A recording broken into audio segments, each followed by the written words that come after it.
Monday, May the 19th, 2025 sees a sesquiquadrate aspect between Mars and Saturn. These two planets, Mars and Saturn, are 135 degrees apart. That is 3/8 of the circle.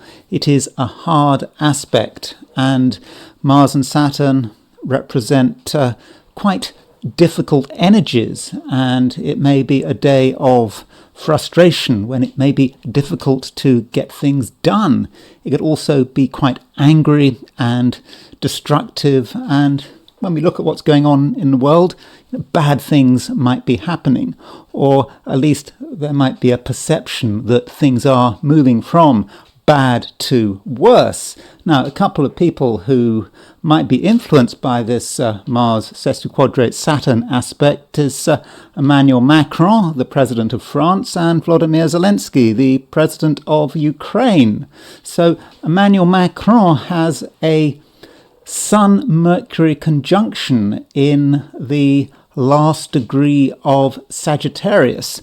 So that means that Saturn is making a square to his Sun-Mercury conjunction.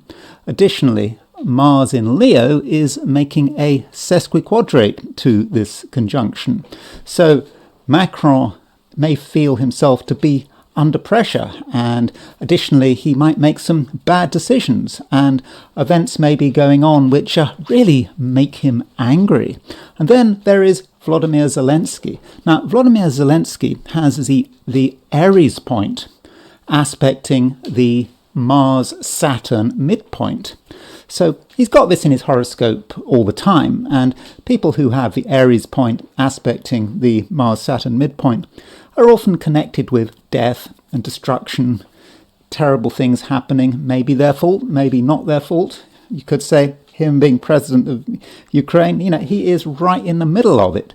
And so along comes today's Mars sesquiquadrate Saturn aspect, and that could really stir things up for him. Of course, he's always got problems, and he's a stubborn man who seems to be fairly bulletproof. He is a great survivor, but I do think that this Mars sesquiquadrate Saturn aspect hitting his Mars-Saturn midpoint, which in itself is on the Aries point, could be quite devastating. But as we know from Volodymyr Zelensky, he is very good at keeping a brave face.